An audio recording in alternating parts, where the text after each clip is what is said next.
Всем привет! Это последняя часть сборки пассажирского авиалайнера Airbus A320 Neo. И начнем нашу часть со сборки шасси. Приятного просмотра! На литнике окрашиваем диски и с помощью кусачек открепляем от литника для дальнейшей обработки.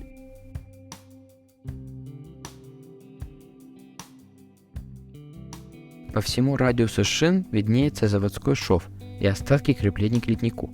Поэтому вооружаемся шкурками и начинаем удалять все лишнее. Советую брать шкурку небольших абразивов, чтобы не поцарапать само колесо.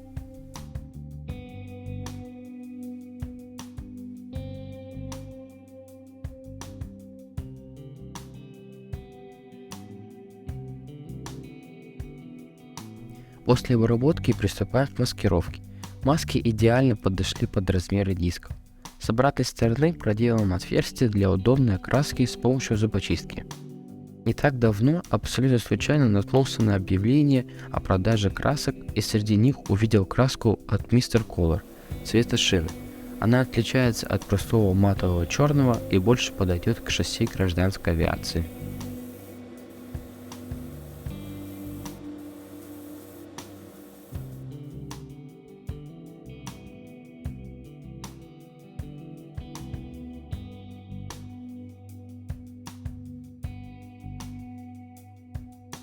Цвет шины вправду отличается от простого матового и смотрится более реалистичнее.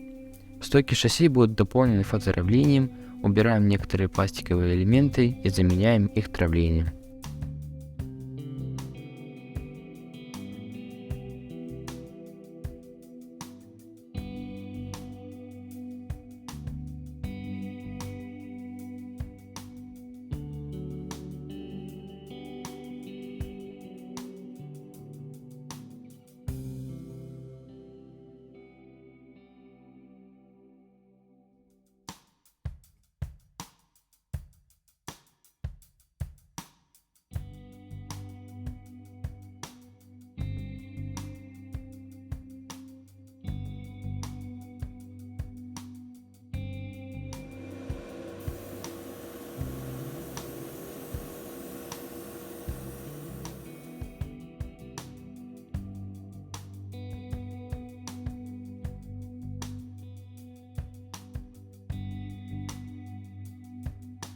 Выделяем некоторые элементы серебряной и черной краской.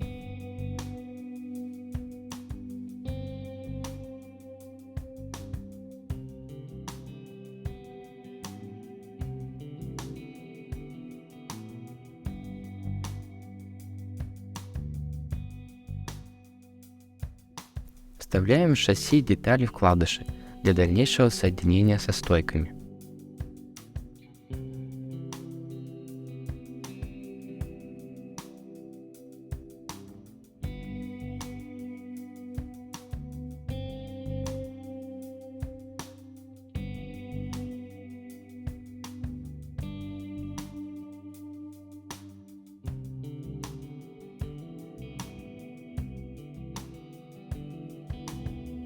Вот такие шасси получились. Цвета шин просто класс. Начинаем окраску самого самолета. Белый цвет для лучшей глянцевости наносим в несколько слоев.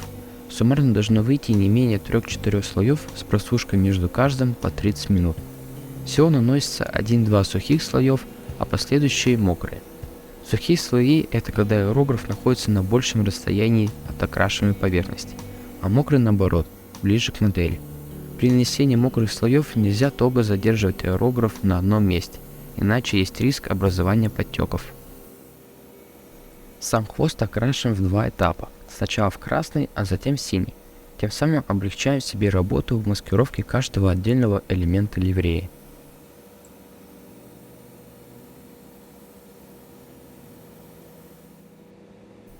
Замаскировав красную часть, приступаем ко второму этапу.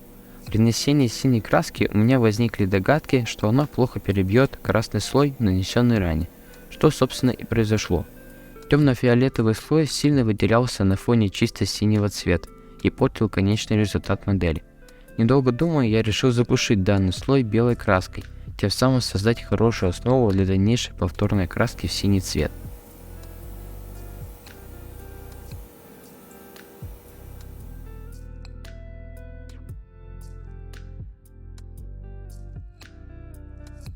По итогу получилась идеальная глянцевая синяя поверхность.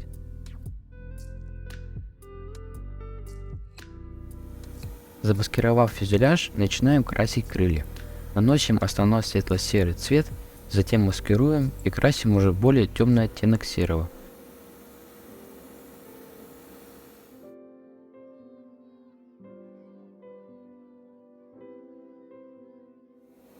Также не забываем про шарклеты.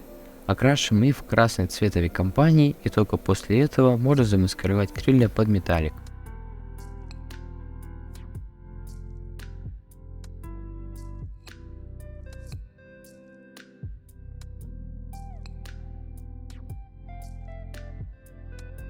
Так как металлик нуждается в полировке, то не снимая масок, берем ватную палочку или спонжик и начинаем полировать до появления металлического оттенка. После этого нужно обязательно приглушить его полуматовым или же глянцевым лаком.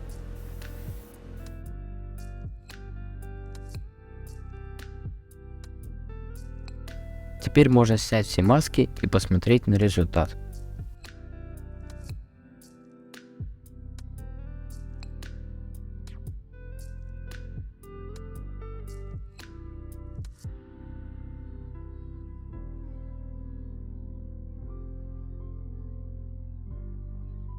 Перед нанесением слоя лака многие заметили, да и я позже, что данный прототип лайнера имеет на крыше только одну спутниковую антенну, поэтому аккуратно срезаем лишнюю и закрашиваем в белый.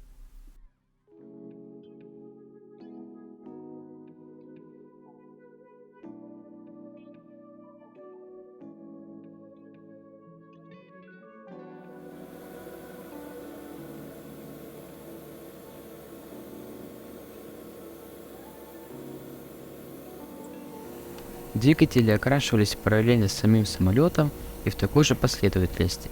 Особо комментировать здесь нечего, поэтому покажу только этапы покраски.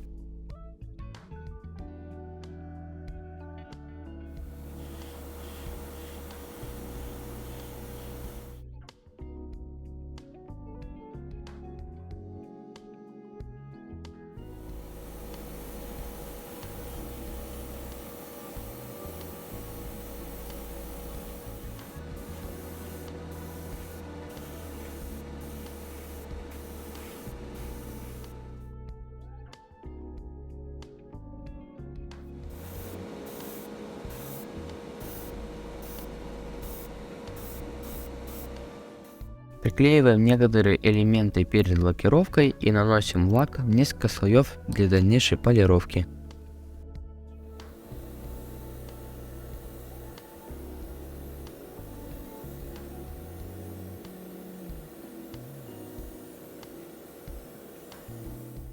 Перед нанесением декалей я всегда рекомендую полировать модель.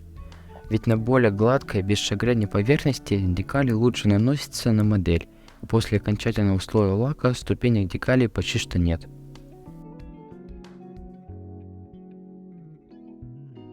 После полировки решил начать с нанесения самой отличительной черты данной модели – черной маски. Но оказалось, что декаль немного не подходит, видны белые очертания, а где-то и вовсе декаль перекрыла окна. Поэтому вырезаем по трафарету еще одни маски и уже краской делаем черную маску.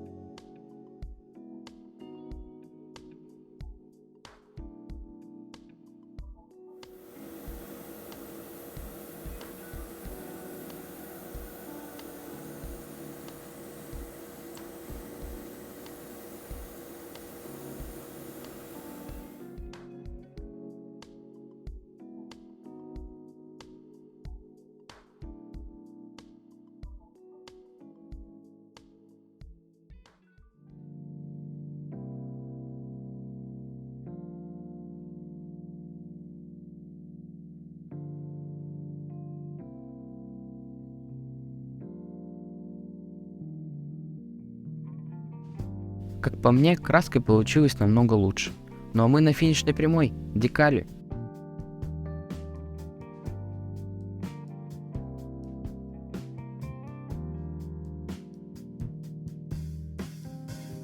Перед нанесением самих декалей я всегда прохожусь жидкостью для приварки декалей от фирмы Tamiya. Она улучшает приварку самих декалей к поверхности и немного размягчает их. Декали я вырезаю как можно ближе к контуру рисунка, чтобы не портить общую глянцевость модели. Очень понравилась декаль с эмблемой авиакомпании. На ней имеются отдельные прозрачные вырезы для иллюминаторов.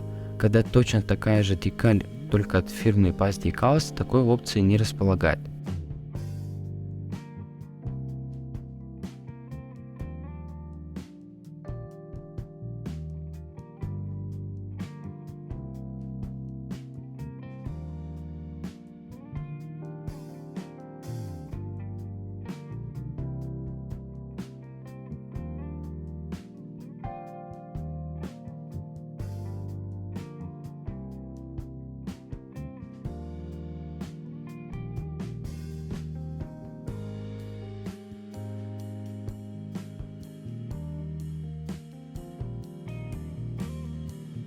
В наборе нет декалей с указаниями аварийных выходов на крыло, поэтому вырезаем их из родного зёзовского набора и наносим на нашу модель.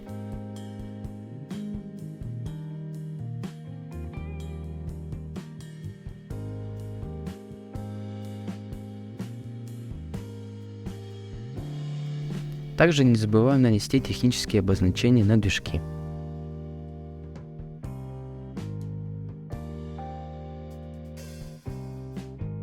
Для создания более реалистичной готовой модели, моделисты оживляют ее нанесением смывки. Она хорошо заходит во все щели, тем самым оживляет саму модель. В гражданской авиации чаще всего моделисты наносят смывку на крылья, дабы они всегда в работе и имеют различные потертости. Наносим смывку точечно на крылья, и после ее высыхания движениями вниз убираем излишки с крыла с помощью ватной палочки, смоченной в ват-спирите. Последний слой лака наношу суперглянцевым лаком GX100, разбавляя его почти что в воду и наношу несколько слоев, чтобы скрыть все ступеньки декалей и придать глянцевости самой модели.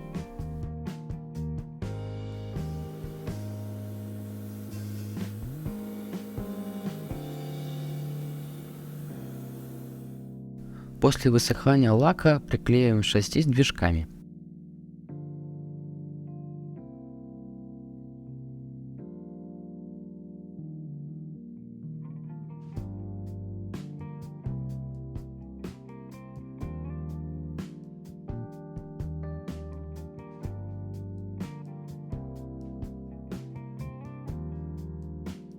Из набора травления берем антенны и наносим на фюзеляж. И на этом модель готова.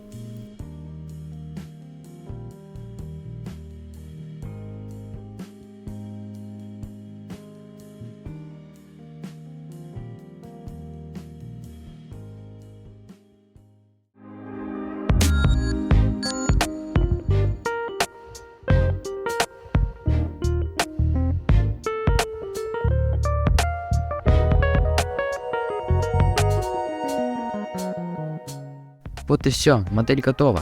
Эта модель, как еще две других, должны были быть сделаны еще летом прошлого года.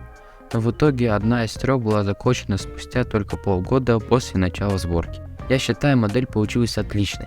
Как всегда, по пути любой сборки встречались различные сложности, но тем она и стала интересней. В следующей модели будет A380 специальной ливреи Emirates, поэтому подписывайтесь, чтобы не пропустить нового видео.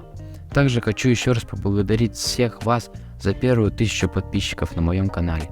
2 года труда не прошли впустую. Всем спасибо за просмотр и до скорых встреч!